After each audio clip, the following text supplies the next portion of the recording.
bonsoir à tout le monde, et, monsieur les ambassadeurs, monsieur directeur, félicitations pour tout ce que c'était fait et pour cet atelier. Maintenant, quelques mots sur cette gestion parmi le réseau et tout ce que s'était fait pendant l'activité de cette période d'urgence et puis la période d'alerte que je vais présenter et résumer ici. Dans l'enseignement et puis premièrement dans la santé, nous avons fait un plan qui était approuvé du ministère de Santé parmi le Conseil de l'ordre et puis d'où aussi je fais part. C'est l'activité faite avec beaucoup de protection pour tous les médecins, pour les patients qui viennent en urgence, pour toutes les activités, même dans le système médical et médico-dentaire. Nous sommes dans la première ligne, comme partout dans le monde. C'était comme discussion faite jusqu'ici.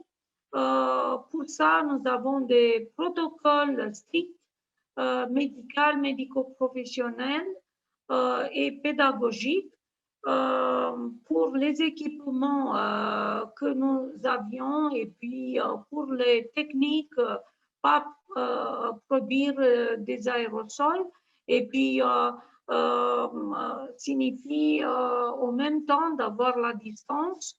Bien sûr que le collège des généralistes et des dentaires de France avec lesquels nous avons une bonne collaboration signifie de faire l'application et bien sûr en avant collaboration avec les associations françaises, puis le collège des chirurgiens dentistes, d'où je fais part aussi, et les académies, l'Académie des chirurgiens dentistes, d'où je suis membre aussi, puis les sociétés professionnelles avec lesquelles on a élaboré aussi un protocole pour tout ce que signifie la santé publique et toutes les activités médicales qui nous protègent pour cette pandémie.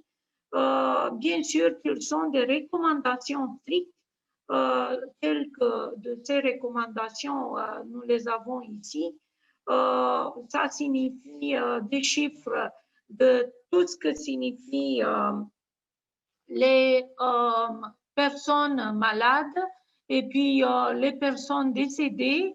Et finalement, on peut dire que toutes les possibilités techniques de nous protéger signifie d'avoir un guide pratique, tout le monde nous le connaissions, signifie les salles d'attente, puis les solutions de désinfecter pour désinfecter les surfaces, les mains et nous protéger dans les bureaux, dans les cabinets dentaires et dans les cabinets médicaux où les patients, quand ils entrent, maintenant de faire même une test d'urgence.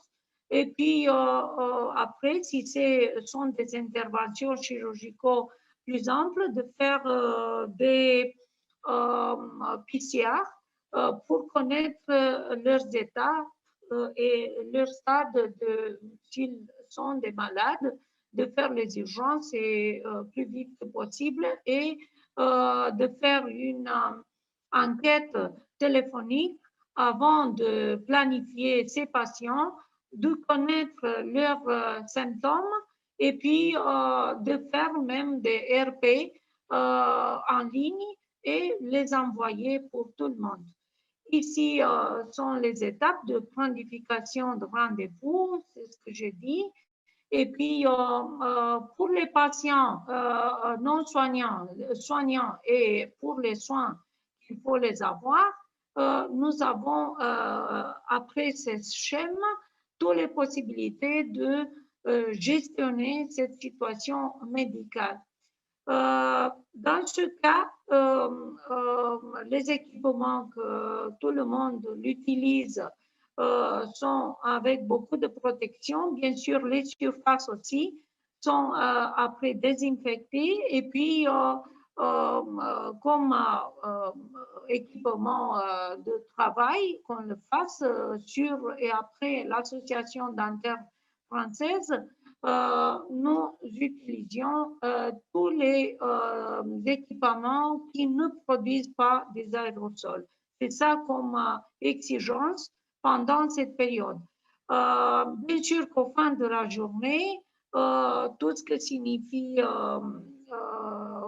bien sûr, les équipements, c'est bien stérilisé, bien désinfecté et puis beaucoup de temps passé pour avoir et stériliser l'air où c'était des consultations, c'était plusieurs consultations, signifie de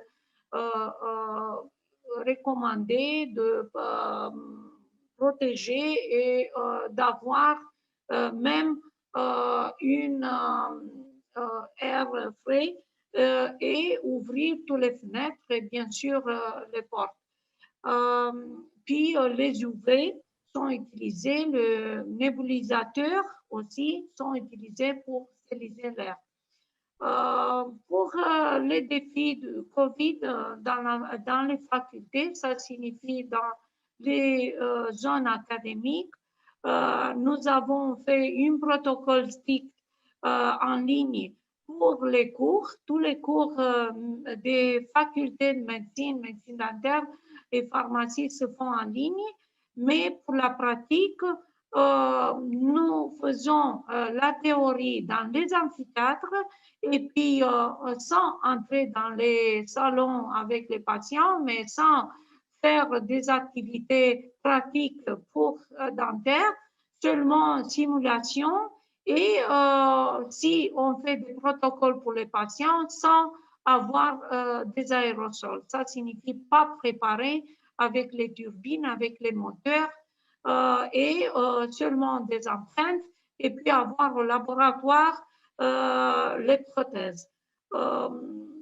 C'est la meilleure solution pour les patients si on travaille sur eux. Signifie avec les étudiants, c'est d'être testé avant, bien sûr en utilisant PCR et avoir aussi des tests rapides avant de faire toutes les manœuvres. Ici, bien sûr. Excusez-moi, Madame la doyenne, excusez-moi. Si vous avez la gentillesse de tirer des conclusions, merci. Oui, sont juste au fin. Je suis ici. Merci beaucoup. Et encore une fois, félicitations pour les activités faites dédiées à cet atelier. Merci.